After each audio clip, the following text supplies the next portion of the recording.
Sampai hari ini saya masih gagal untuk istiqamah semayang malam walaupun 2 rakaat. Bolehkah kata saya ahli syurga? Sampai hari ini saya masih gagal untuk istiqamah semayang witir walaupun 1 rakaat. Bolehkah saya kata saya ahli syurga? Katsira asyhadu an la ilaha illallah wahdahu la syarika lah wa asyhadu anna Muhammadan abduhu wa rasuluh. Allahumma salli ala sayyidina Muhammad wa ala alihi wa sahbihi wa sallim. Allahumma lakal hamdu wa ilaikal mustaka wa antal musta'an. ولا حول ولا قوة إلا بالله العلي العظيم.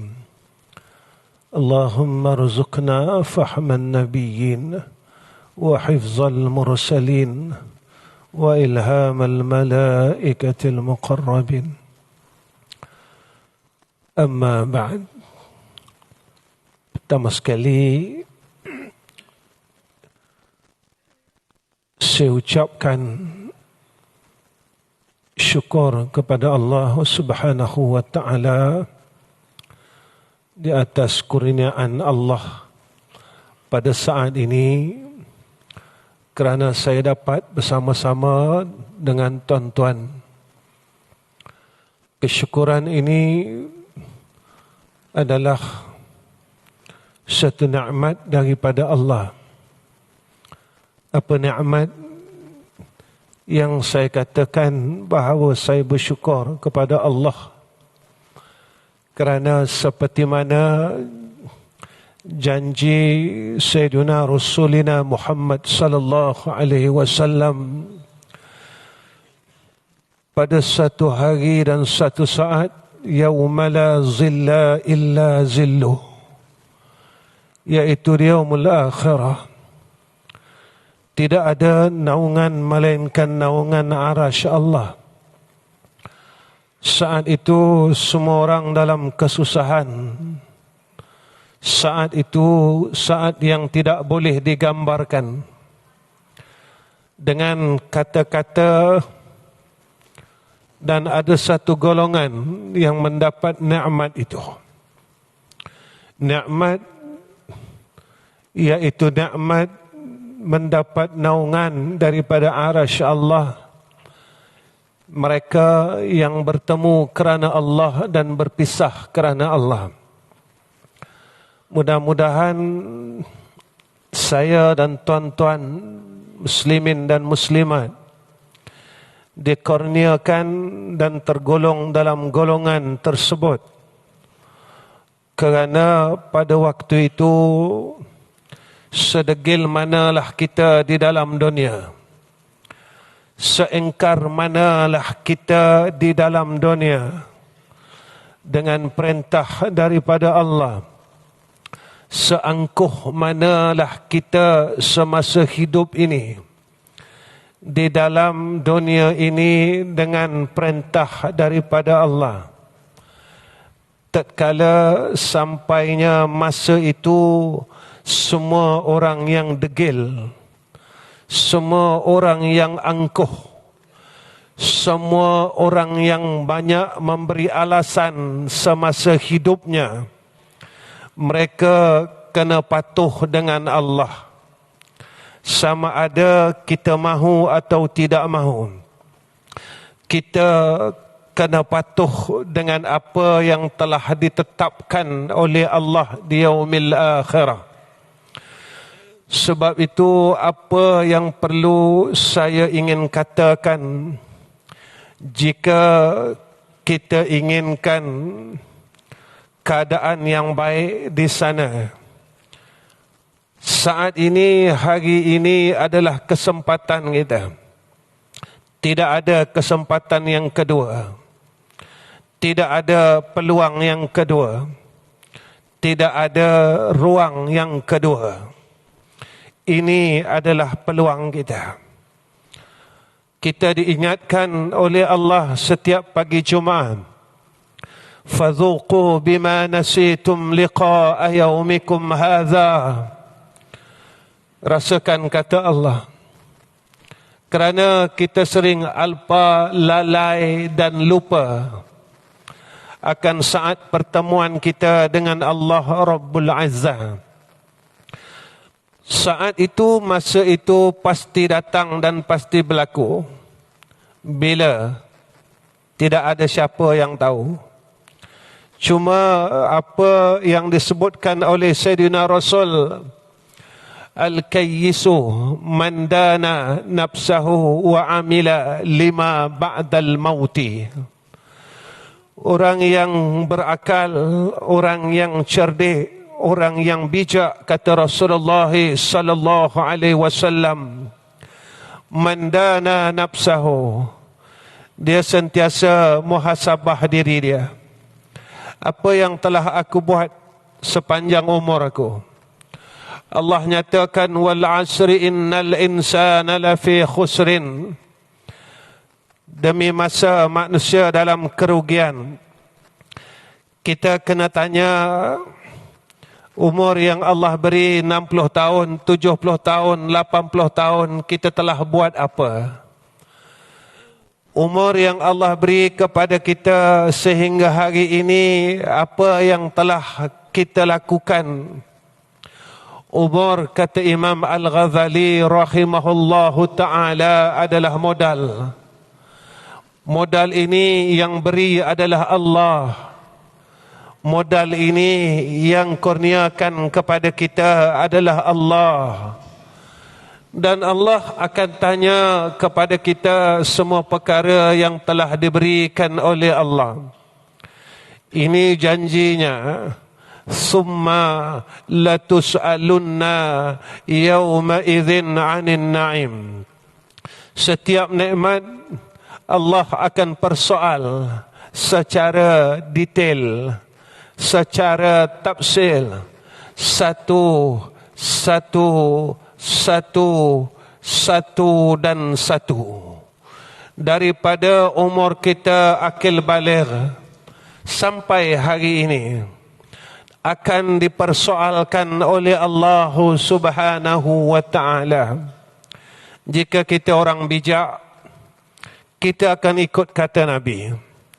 Jika kita orang bijak, kita akan ikut kata Allah. Apa yang Allah beri kepada kita, apakah kita ini telah menjadi akan apa yang dikehendaki oleh Allah? Kita ada Al-Quran, kita ada hadis, kita ada ulama, dan kita ada cukup di dalam hidup ini. Inna hadainahu sabila imma syakiran wa imma kafura. Kita tidak boleh untuk menempelak Allah, kerana Allah telah ingatkan kepada kita setiap minggu akan surah Al-Insan. Diingatkan kepada kita puluhan tahun. Pada akhir surah Al-Insan, Allah menyatakan kepada kita secara terang-terangan, Inna hadhihi tazkirah. Inna hadhihi tazkirah. Inna hadhihi tazkirah. Allah memberikan penerangan kepada kita setiap minggu. Dan Allah menyatakan siapa yang Allah kehendaki, maka Allah akan berikan kebaikan.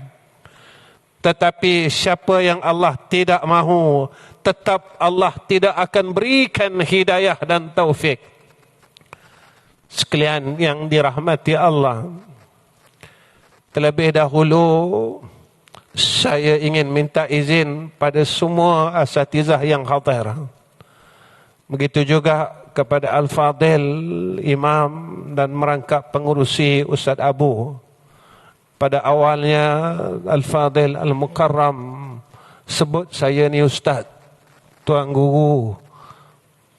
Itu bukan saya, tuan-tuan. Itu orang lain. Tuan-tuan cukup memada selepas ini memanggil saya dengan panggilan nama yaitu Ahmad Rizam bin Ghazali. Saya datang ke masjid tuan-tuan bukan untuk mengajar tuan-tuan, kerana tidak mungkin orang yang buta akan memimpin orang yang celik matanya. Tidak mungkin orang yang bodoh akan menunjukkan kepada orang yang lebih pandai daripadanya. Tidak mungkin orang yang banyak salah akan menunjukkan perkara yang salah kepadanya. Saya datang ke masjid tuan-tuan sekadar menghubungkan silaturrahim. Saya ini seumpama musafir yang singgah di masjid tuan-tuan. Lalu saya dipanggil untuk berada di hadapan ini cuma hanya berkongsi cerita, bukan untuk mengajar tuan-tuan. Mudah-mudahan kisah dan cerita yang saya akan bawa ini menjadi satu ilmu dan juga pengajaran dalam hidup saya. Jika tuan-tuan mendengar ia baik, maka marilah sama-sama kita menuju ke arah kebaikan. Jika perkara yang saya cakap ini tidak ada faedah pada tuan-tuan, tuan-tuan anggaplah bahawa ini cuma kisah yang dongeng, yang tak memberi apa-apa manfaat dalam hidup tuan-tuan semua. Tuan-tuan, saya teringat akan perkataan ulama silam yang sering mengajar kita untuk menjadi hamba Allah yang baik. Perkataan itu tuan-tuan pernah dengar. Perkataan yang pendek, tetapi pada saya cukup mengajar diri saya dan keluarga saya untuk saya perbetulkan diri saya. Perkataan itu tuan-tuan begini bunyinya: Ilahi anta maqsudi wa ridaka matlubi. Ilahi anta maqsudi wa ridaka matlubi.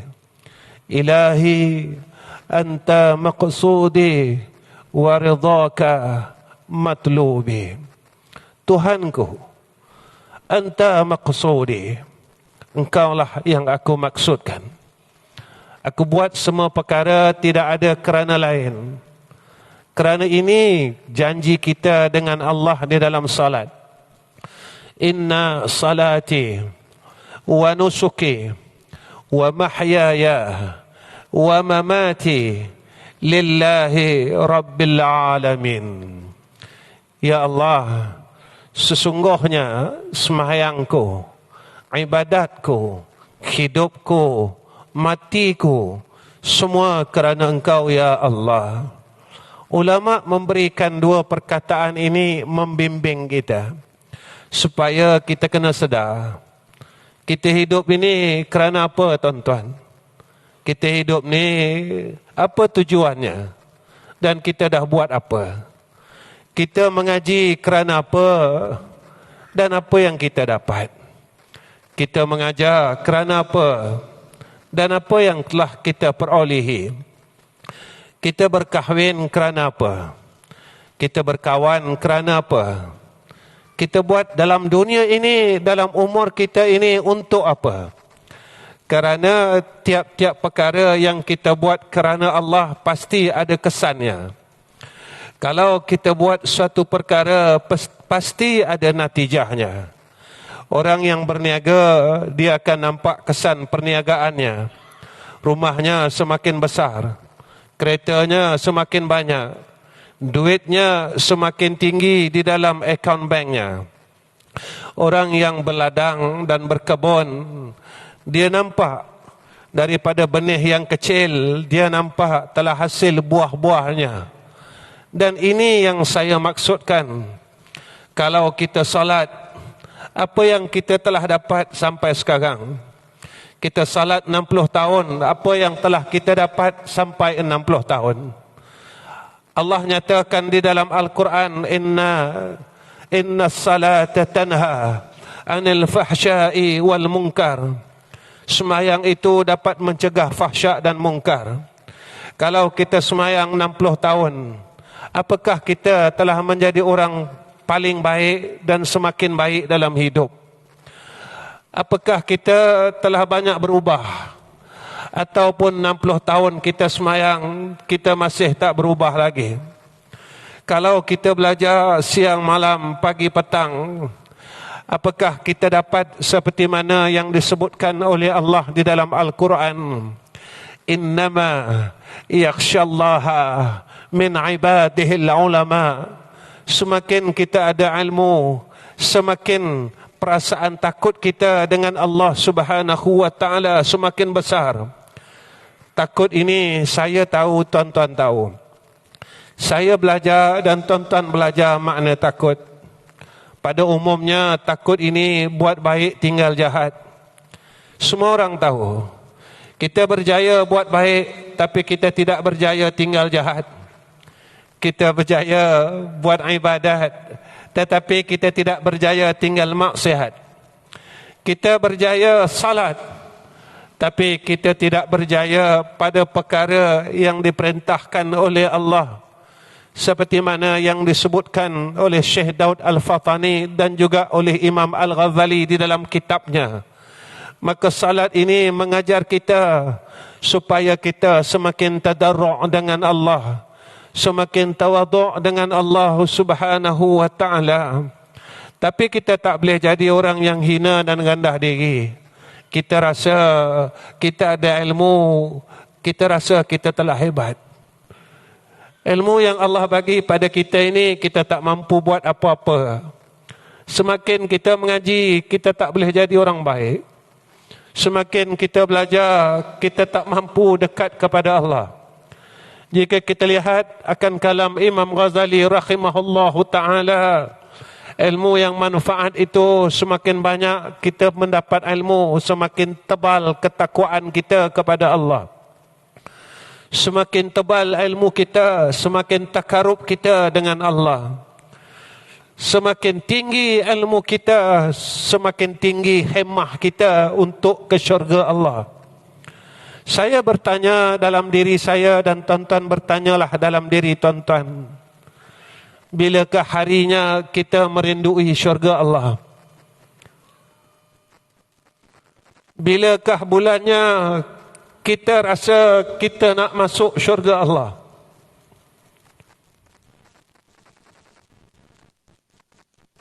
Bilakah harinya kita benar-benar merindui jannah Allah seperti mana sahabat-sahabat kita di bumi Palestin?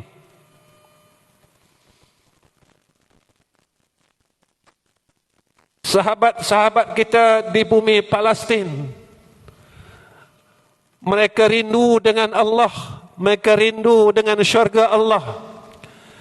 Mereka telah mempertaruhkan jasad mereka sebagai galang gantinya untuk mereka masuk syurga Allah. Saudara se-Islam kita di bumi Palestin, mereka menjadikan tubuh dan jasad mereka sebagai bayaran untuk masuk syurga Allah. Saudara se-Islam kita di bumi Palestin, mereka menjadikan jasad mereka sebagai benteng dan peluru-peluru kufar, peluru-peluru Yahudi. Mereka ini telah menghadapi peluru-peluru tersebut sebagai bayaran dan mahar mereka untuk masuk syurga Allah. Sebab itu tuan-tuan, kita tengok dalam media masa sahabat kita di Palestin, jenazah mereka senyum kerana bayaran mereka mahal. Apa bayaran kita untuk ke syurga Allah? Kita tak mampu sembahyang sunat maghrib, tuan-tuan lagi. Kita tak mampu lagi untuk lama di dalam rumah Allah. Kita tak mampu meninggalkan, mengumpat dan membuka aib orang lain sampai sekarang. Kita tak mampu lagi untuk tidak memutuskan silaturahim bersama saudara kandung kita. Kita tak mampu lagi, tuan-tuan, untuk membuang sombong bongkak kita. Walhal Nabi nyatakan kepada kita tidak akan sekali-kali masuk syurga orang yang di dalam hatinya ada sebesar zarrah. Zarrah ini, kata ulama, sebutir pasir yang dipecahkan kepada 1000, yang ada di dalamnya sifat sombong dan riya. Kalau kita gagal, kita akan gagal di yaumil akhirah. Sebab itu yang saya katakan, umur ini modal. Masa ini peluang kita. Kita berjaya salat, tidak lama lagi kita akan puasa, tuan-tuan. Kita belajar fiqh makna puasa, iaitu imsak. Kita tahan diri kita. Kita belajar tentang puasa. Kalau dalam bulan Ramadan orang marah kita, orang buat tak elok kepada kita, kita kena cakap dengan diri kita, ana shaimun. Aku puasa, begitu hak tok guru ajar kita. Kalau ada perkara yang tak elok berlaku pada diri kita, kita kena cakap ana shaimun. Aku orang yang sedang puasa. Begitulah yang Allah ajar kita di dalam Al-Quran tentang sifat hamba Allah.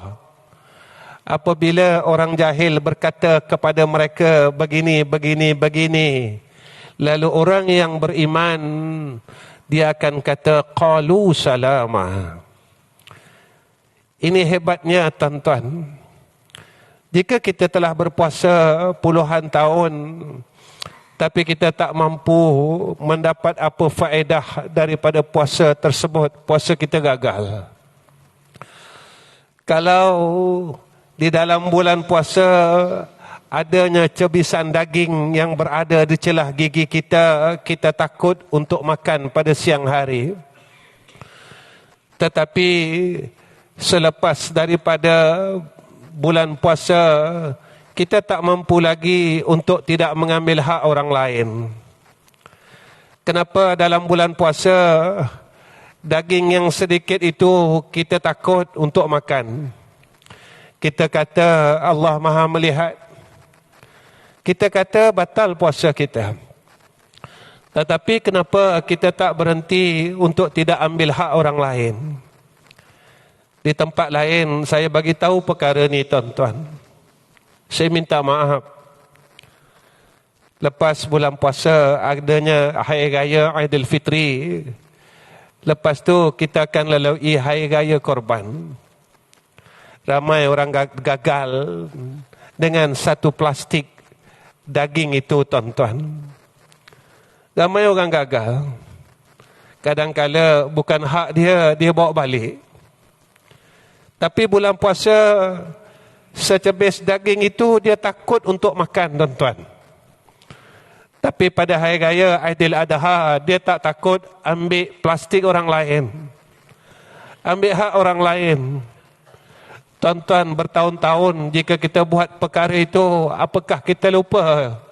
Kita belajar ilmu tauhid dan sifat 20 yang Allah itu bersifat dengan basar. Allah Maha melihat. Kenapa di dalam bulan Ramadan kita boleh mentauhidkan Allah, mentauhidkan sifat Allah? Kita yakin yang Allah itu bersifat basar. Dalam satu perkara kita telah menidakkan dan kita melupakan akan sifat basar Allah Subhanahu wa ta'ala.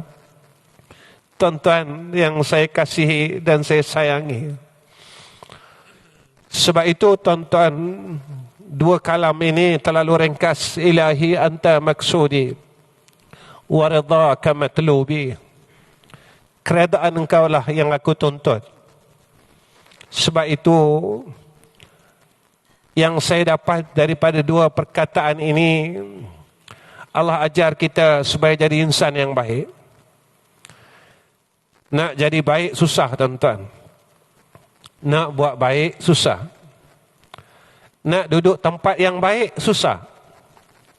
Kerana syurga ini pada malam Isra' dan Mi'raj saya dengar dan tuan-tuan dengar berkali-kali. Ahli syurga itu sedikit. Nabi bagi tahu kepada kita isi neraka itu ramai. Dan Nabi bagi tahu kita ahli syurga dan isi syurga itu sedikit, kata Rasulullah sallallahu alaihi wasallam.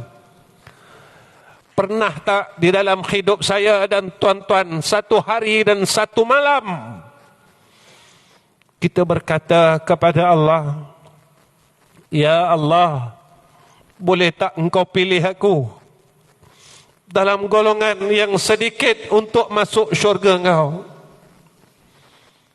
Boleh tak ya Allah, engkau pilih aku daripada golongan yang sedikit yang disebut oleh Rasulullah sallallahu alaihi wasallam? Ataupun kita telah merasakan kita ahli syurga. Tuan-tuan, syurga mana yang akan menerima orang yang masih tidak boleh buang sombong? Syurga mana yang akan menerima orang yang tidak boleh meninggalkan membuka aib orang lain dan mendengar aib orang lain? Syurga mana yang akan menerima orang yang masih tidak boleh meninggalkan hasad dan dengki? Syurga mana yang akan menerima orang yang masih hubbud dunia? Tuan-tuan, saya ingat kalam Imam Al-Ghazali rahimahullahu ta'ala. Imam Ghazali kata, sakitnya mati itu bukannya sakitnya ruh yang keluar daripada jasad, tetapi sakitnya itu disebabkan kita tidak mahu melepaskan dunia ni. Saat malaikat maut nak cabut nyawa kita, kita masih sayangkan rumah kita. Kita sayangkan kereta kita. Kita sayangkan duit kita. Kita sayangkan tanah kita. Tuan-tuan, rumah yang kita sayang itu kita akan tinggalkan. Kereta yang kita sayang tu kita akan tinggalkan. Tanah yang kita bergaduh dengan adik-beradik itu, tuan-tuan, kita akan tinggalkan. Duit yang kita berebut dengan saudara kita, saudara kandung kita, abang kita, kakak kita, adik kita, kita akan tinggalkan. Yang kita akan bawa adalah diri yang tenang, kata Allah. Ya ayyatuhan nafsul mutmainnah, irji'i ila rabbiki radiyatan mardiyah, fadkhuli fi ibadi wadkhuli jannati.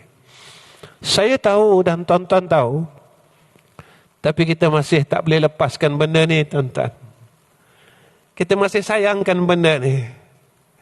Kita masih tak boleh nak lepaskan perkara ni.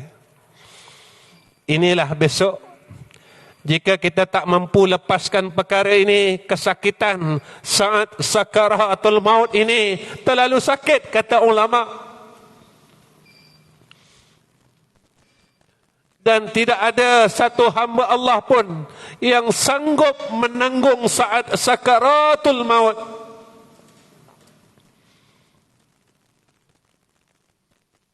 Tuan-tuan, sakaratul maut ini benar, tuan-tuan.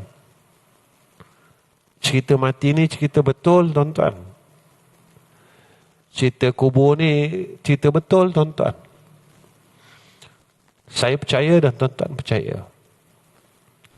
Tapi apa yang telah saya buat dan apa yang telah kita buat selama hidup ini, banyak mana amal ibadat kita untuk kita dapat kemudahan pada perkara tersebut.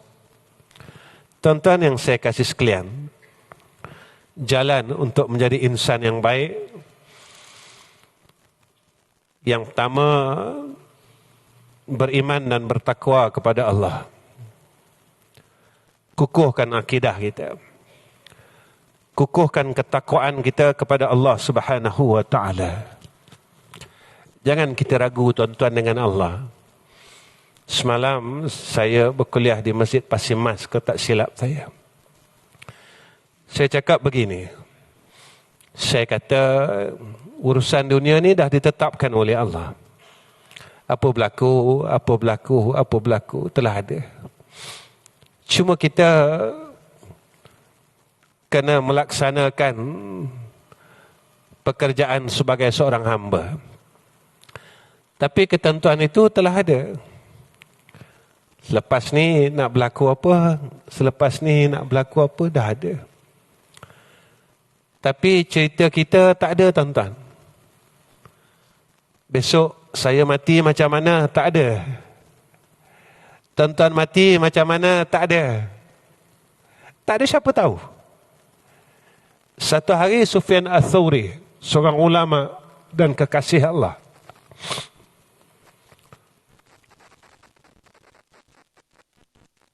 setiap malam dia menangis teresak-esak, sehingga muridnya bertanya kepada dia, "Wahai guruku, kenapa engkau menangis?"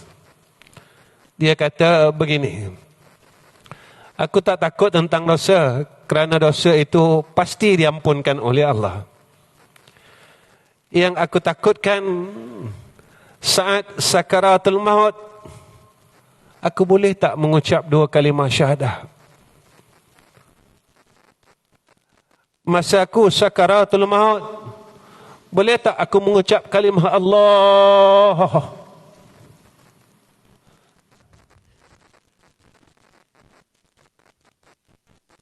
Tuan-tuan, saya pernah menghadap orang nak meninggal dunia, dan tuan-tuan juga pernah menghadap orang nak meninggal dunia.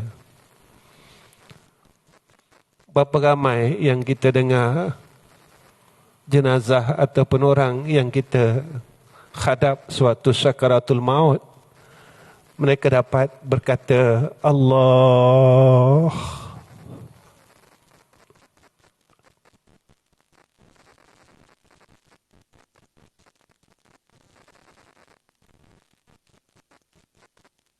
Kalau dalam hidup saya dan hidup tuan-tuan kita tak pernah jumpa, bermakna mati itu susah.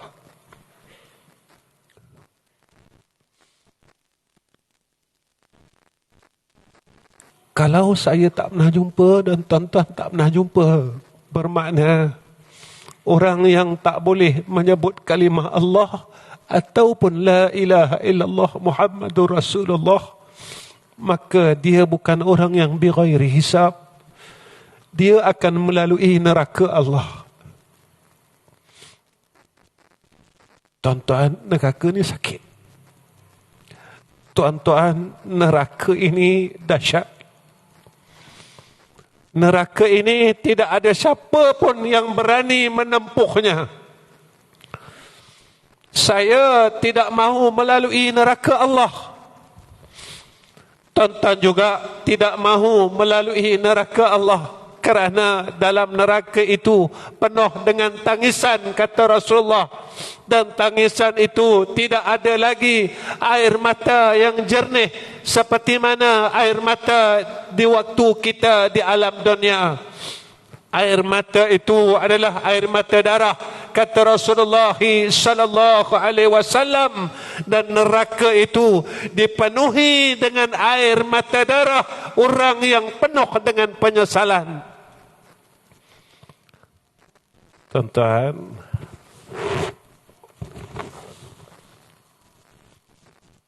saya nak sebut benda ni sebab saya pun dah berumur, tuan-tuan. Saya dah hampir nak masuk 60. Maka kematian itu pada kita telah dekat.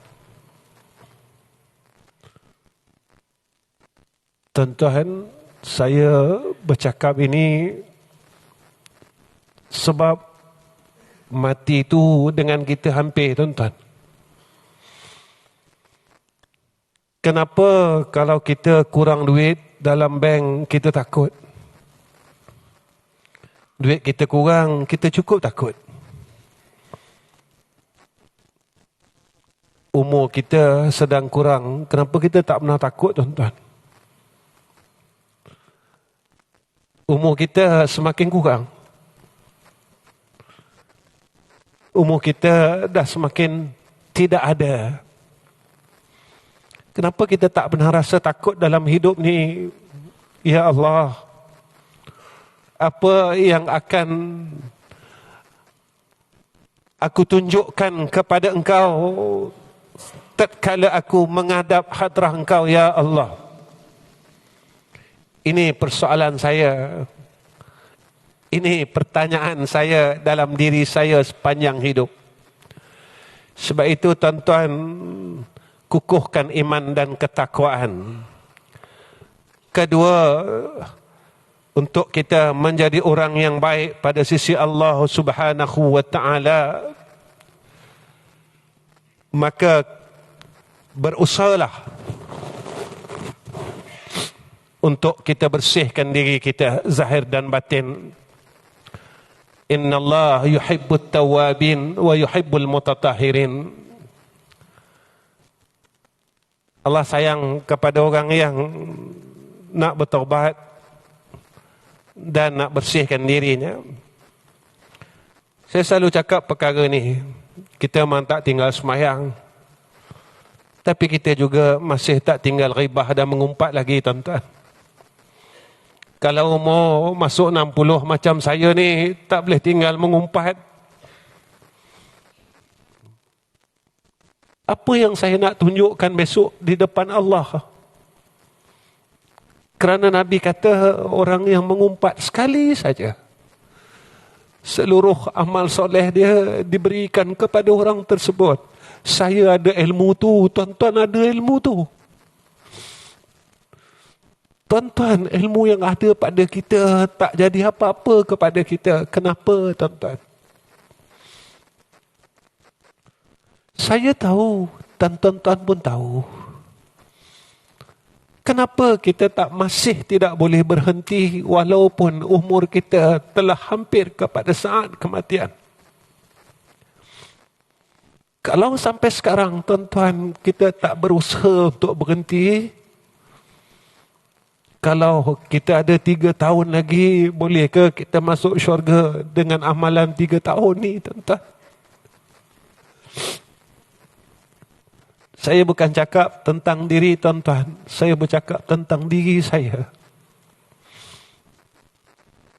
Kalau saya yang telah mengajar hampir 30 tahun,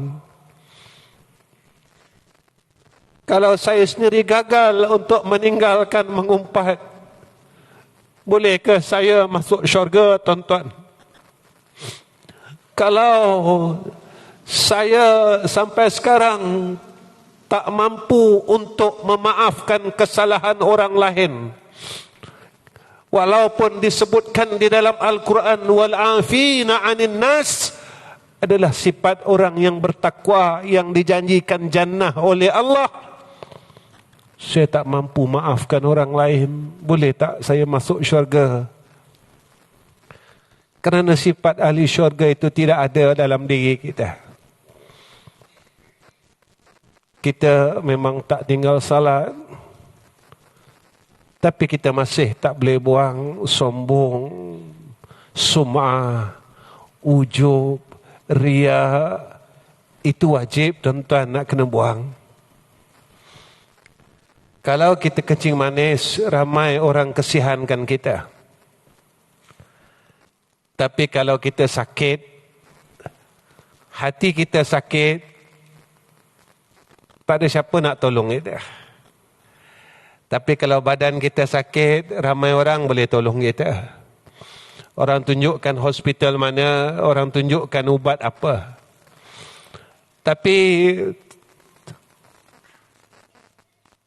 hati kita sakit, tuan-tuan, tak ada siapa tolong kita. Saya nak datang tadi, saya buka media masa, tiba-tiba lalu kuliah daripada almarhum Tuan Guni Aziz, tuan-tuan. Yang itu buat saya menangis. Dia kata ada orang bertanya kepada dia, susah tak nak uruskan negeri? Dia cakap apa? Uruskan negeri ini tak susah, dia kata. Yang paling susah adalah menguruskan hati, kata dia.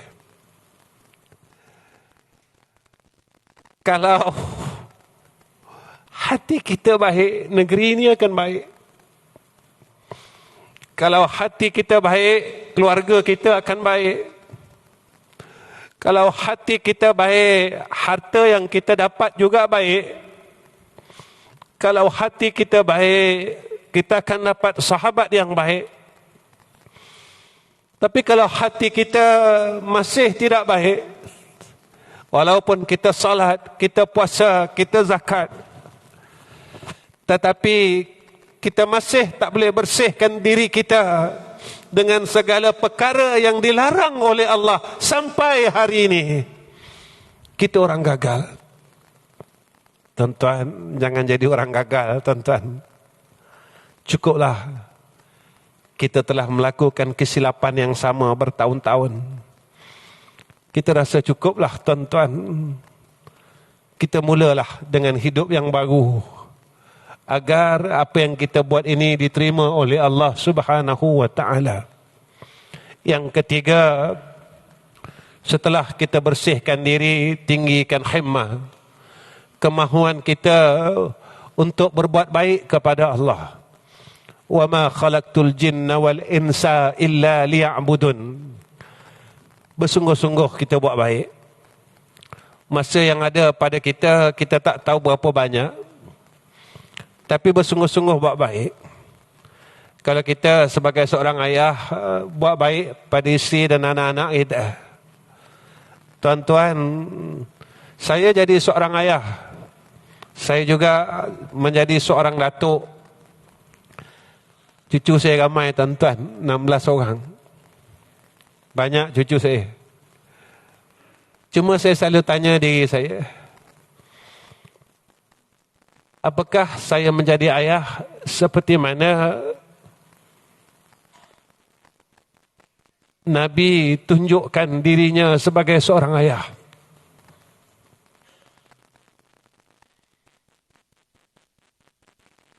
Atau saya tak pernah ikut Nabi pun sebagai seorang ayah? Tuan-tuan, ada hadis mengatakan semua orang akan ditanya. Ayah akan ditanya sebagai tempat ayah. Anak-anak akan ditanya sebagai tempat anak. Ibu akan ditanya sebagai tempat ibu. Semua orang akan ditanya dengan tempatnya masing-masing. Saya tanya diri saya, berjaya tak saya jadi seorang ayah? Saya kena tanya, berjaya tak saya jadi seorang suami? Saya kena tanya, berjaya tak saya duduk sebagai tempat seorang anak? Sebab anak yang derhaka tak dibenarkan oleh Allah masuk syurga. Kalau saya tak berjaya, kita tetap terhalang besok. Kita tetap kena melalui neraka Allah Subhanahu wa ta'ala. Kalau kita tak berjaya, tuan-tuan, dalam perkara ini. Tuan-tuan, kesempatan yang ada, kita usaha buat baik. Kemudian yang keempat, untuk kita menjadi insan yang baik pada sisi Allah, maka hendaklah sentiasa kita sungguh-sungguh cari keredaan Allah. Tuan-tuan, redha ni susah. Redha ini, kata ulama, kita terima segala hukum Allah dengan hati yang senang. Tuan-tuan, masa kita salat, senang tak? Masa kita puasa nanti, senang tak hati kita? Kita duduk dalam rumah Allah hari ini, saat ini, senang tak, tuan-tuan? Tuan-tuan, kalau dalam dunia ni kita sendiri dah tak berapa senang untuk berada dalam rumah Allah, siapa kita pada sisi Allah?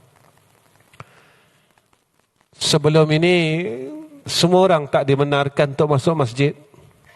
Bila tuan-tuan, jangan lupa masa PKP dulu, Tok Siak ada kunci tuan-tuan, tapi Tok Siak tak mampu nak buka pintu masjid. Kita ada kuasa masjid ini, kita yang tadbir, tapi tak ada siapa pun yang mampu untuk buka pintu rumah Allah. Di situ saya belajar. Di situ saya dapat satu ilmu. Kalau Allah tak mau, tetap Allah tak bagi. Walaupun kita ada kunci masjid, tapi kalau Allah mahu tuan-tuan, walaupun kita tak mampu buat, tetap Allah bagi. Tuan-tuan, masa PKP Allah tunjukkan kepada kita, engkau perlukan aku. Masa PKP Allah bagi tahu kita, engkau tak boleh berpisah dengan aku. Masa PKP Allah ajar kita, engkau tak boleh hidup tanpa aku.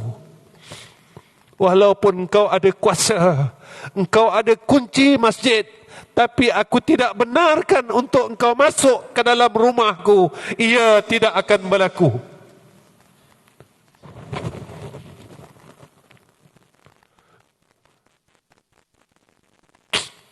Tapi kita tak nak belajar kan tuan-tuan? Kita tak nak belajar tentang Allah kan? Kita tak nak belajar daripada apa yang Allah ajar kita. Kita masih sombong, masih bongkak. Kita masih angkuh dengan apa yang ada pada kita. Tuan-tuan, tahu kita ni mesti ke kita boleh buat? Sihat kita, mesti ke kita boleh buat perkara baik? Jangan bongkak. Jangan kita bongkak dengan apa yang ada pada kita. Jika kita tidak ada rahmat Allah Subhanahu wa ta'ala. Tuan-tuan, yang terakhir, orang yang nak jadi baik, perkara ini paling penting kepada kita, iaitu sentiasa meminta dan mengharap rahmat Allah Subhanahu wa ta'ala. Dan perkara inilah yang kita dengar di dalam bulan Rajab ini, peristiwa Isra' dan Mi'raj. Nabi ajar kita tentang salat 50 waktu menjadi 5 waktu. Nabi ajar kita jangan putus asa minta kepada Allah. Saya bukan orang baik, tapi saya tetap minta dengan Allah supaya saya dapat jadi orang baik. Sampai hari ini tuan-tuan, saya cerita pasal saya tak nak cerita pasal tuan-tuan. Sampai hari ini saya masih gagal untuk istiqamah semayang malam walaupun 2 rakaat. Bolehkah kata saya ahli syurga? Sampai hari ini saya masih gagal untuk istiqamah semayang witir walaupun 1 rakaat. Bolehkah saya kata saya ahli syurga?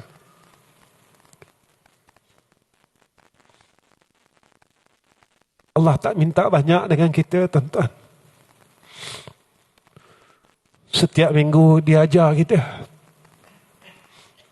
Tatajafa junubuhum 'anil madaji'i yad'una rabbahum khawfan wa tama'a wa mimma razaqnahum yunfikun.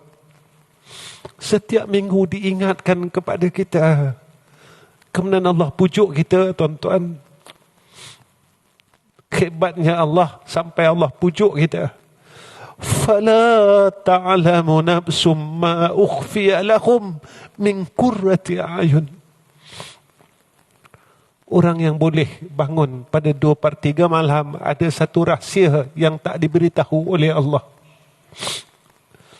Kalau engkau ingin rahsia tu, bangunlah.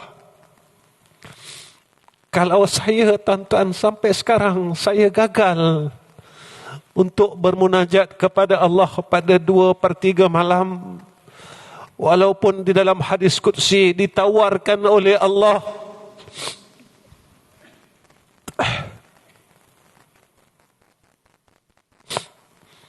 siapa yang ada salah, kata Allah, minta maaf dengan aku, minta ampun kepada Allah. Allah kata, aku maafkan. Kalau engkau ada hajat, sampai sekarang hajat engkau tak dikabulkan lagi, datanglah kepada Allah 2/3 malam dan memintalah kepada Allah. Aku kabulkan, kata Allah dalam hadis qudsi. Kenapa kita tak boleh datang kepada Allah pada 2/3 malam? Kita kata kita kuat. Kita kata kita tahu. Kita kata kita boleh. Kenapa kita gagal sampai sekarang, tuan-tuan?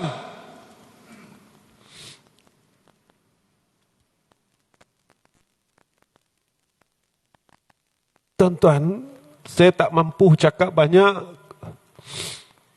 Kalau kita masih gagal lagi dengan Allah Subhanahu wa ta'ala, boleh tak kita selamat besok di akhirat? Semalam dalam kuliah saya bagi tahu, kita jaga Fatihah kita dalam sembahyang. Kenapa kita tak boleh jaga perkataan kita dengan mak ayah kita?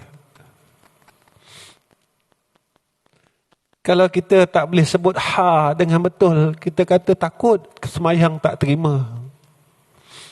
Kenapa kita tak boleh jaga perkataan kita dengan mak ayah kita?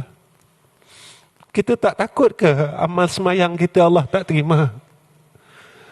Seorang isteri tak takut ke kalau dia tak jaga perkataannya dengan suaminya, maka Allah tak terima sembahyang, puasa, Quran dan sebagainya? Tapi masa kita salat, kita jaga Fatihah, jaga. Kalau kita sujud, jaga, tuan-tuan. Kita belajar sembahyang, kita tahu syaratnya, syarat sahnya, syarat wajibnya, rukunnya, perkara yang membatalkan salat, dan kita jaga benda tu. Kenapa kita tak boleh jaga tangan kita, tuan-tuan?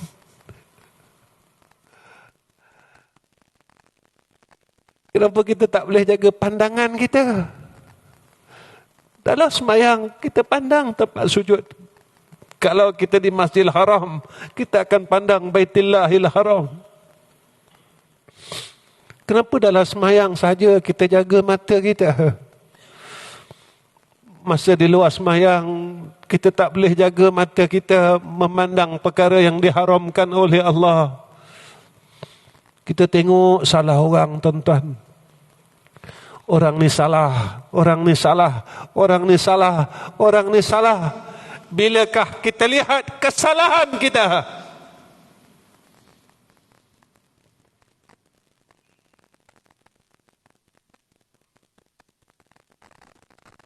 Bila kita tengok salah kita, tuan-tuan,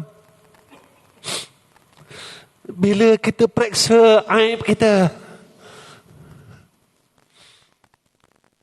Imam Ghazali bagi tahu kita, kalau kita sibuk periksa aib kita, nescaya kita tidak ada masa periksa aib orang lain. Kenapa kita ada masa cari salah orang? Sebab kita tak cari salah kita. Sebab itu kita banyak masa untuk mencari kesilapan orang lain.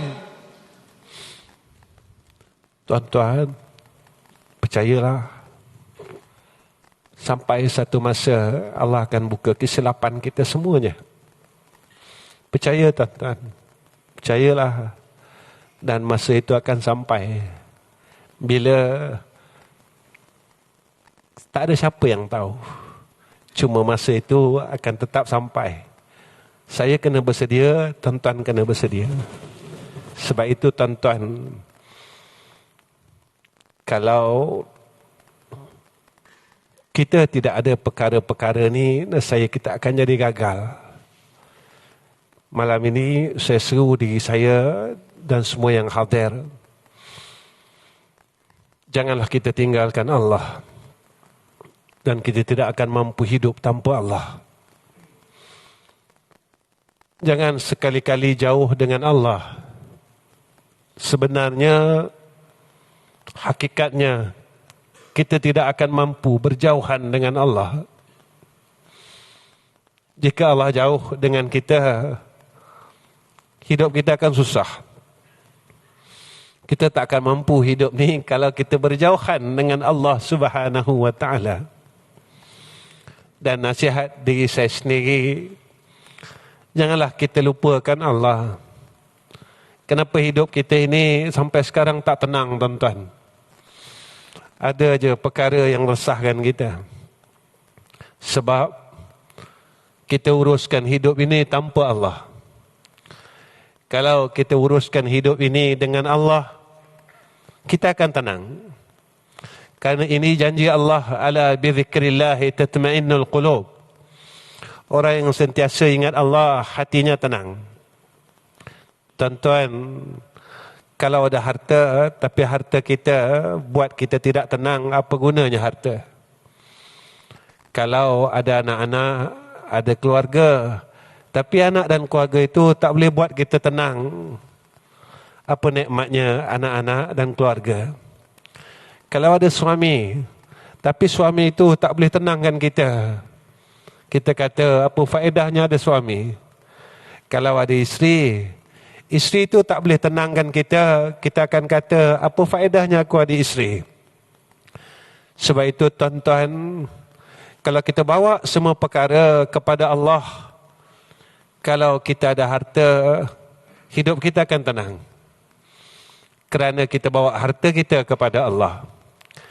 Kalau kita ada anak, ada isteri, ada suami, kita akan tenang. Sebab kita bawa mereka semua kepada Allah.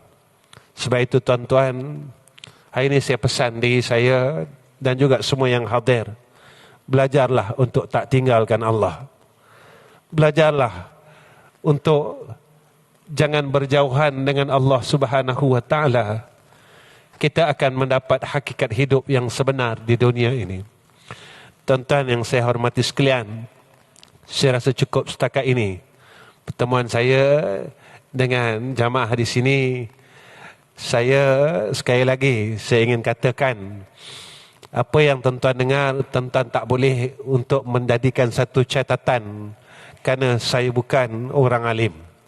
Kalau saya orang alim, tuan-tuan akan dapat banyak ilmu. Tapi saya bukan orang alim. Saya cuma musafir yang lalu di bumi Kelantan. Dan saya ingin berjumpa dengan saudara se-Islam saya.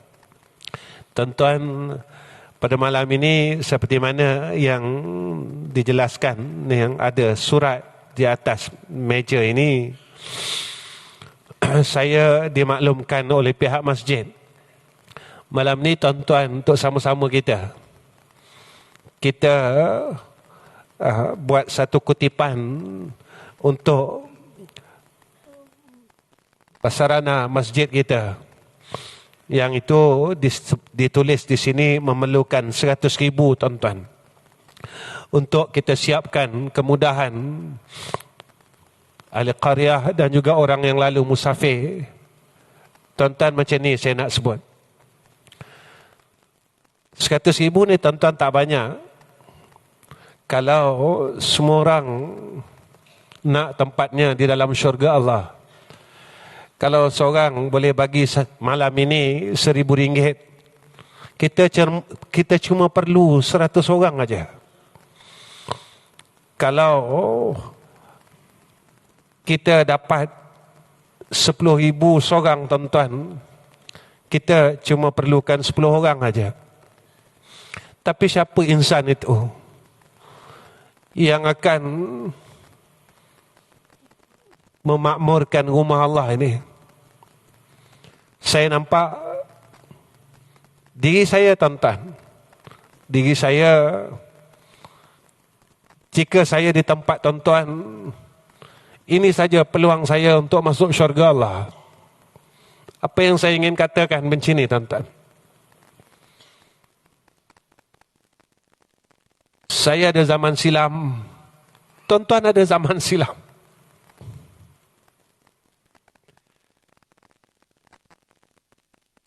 Saya ada cerita yang tidak baik dalam hidup saya, dan tuan-tuan juga ada cerita yang tak baik dalam hidup tuan-tuan. Inilah peluang kita. Ini saja peluang kita yang ada untuk kita tebus kesalahan kita. Malam ni tuan-tuan, saya mak berharap dengan iman kita, bukan dengan duit tuan-tuan, tetapi dengan iman tuan-tuan, saya mak berharap jika perkara ini dapat diselesaikan pada malam ini untuk rumah Allah yang suatu ketika dulu Allah tidak benarkan untuk kita masuk di dalamnya. Dan hari ini Allah telah benarkan saya dan tuan-tuan untuk kembali sujud kepada Allah Rabbul Izzah di dalam masjid ini. InsyaAllah, saya rasa dengan kesedaran itu, saya amat berharap agar malam ini kita dapat kumpulkan dana itu, agar masjid ini menjadi satu tempat yang melahirkan orang yang bertambah takut kepada Allah Subhanahu wa ta'ala. InsyaAllah, InsyaAllah dan InsyaAllah. Tuan-tuan yang saya kasih sekalian, saya selalu ingat pesan guru, kalau kamu cakap, kamu kena buat. Jadi saya tak boleh lari benda ni tuan-tuan. Lepas itu kadang-kadang bila ada kutipan ni, saya cukup takut. Saya suruh orang buat dan saya tak dapat buat. Ada 100,000 ni tuan-tuan. InsyaAllah pada malam ini saya akan ambil bahagian saya sebanyak RM5,000 untuk masjid ini. Dan selebihnya tuan-tuan tolonglah selesaikan. Tuan-tuan, saya buat ini bukan sebab saya ada duit.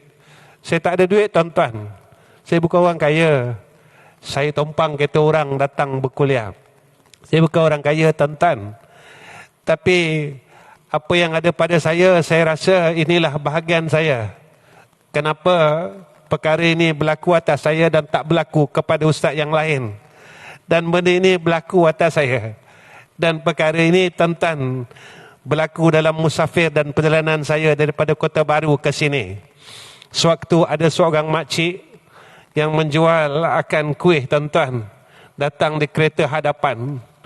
Dan pemandu itu telah membeli akan kuih tersebut.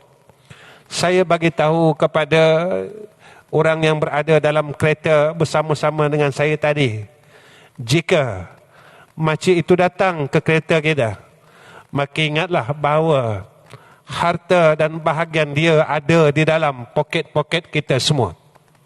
Kenapa cerita ini berlaku dan saya ceritakan kepada tuan-tuan bahawa hak masjid ini ada di dalam harta tuan-tuan semuanya. Malam ini saya ajak, keluarkanlah hak itu. Dalam RM10 ada hak orang lain di dalamnya. Keluarkanlah malam ini tuan-tuan, sebagai kita menyahut akan seruan daripada Allah. Allah sebut di dalam Al-Quran, kalau tak silap saya surah Al-Anfal, tidak akan sekali-kali kamu akan memperolehi kebaikan selagi mana kamu tak menafkahkan harta kamu kepada Allah Subhanahu wa ta'ala. Jadi akhir kalam, Assalamualaikum warahmatullahi wabarakatuh. A'udzu billahi minasyaitonir rajim. Bismillahirrahmanirrahim. Alhamdulillahi rabbil alamin. Wassalatu wassalamu ala asyrafil anbiya'i wal mursalin wa ala alihi wa sahbihi ajma'in.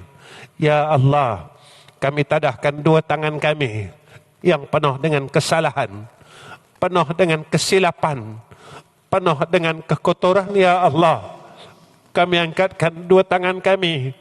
Kami minta ampun, kami minta maaf, kami minta ampun ya Allah.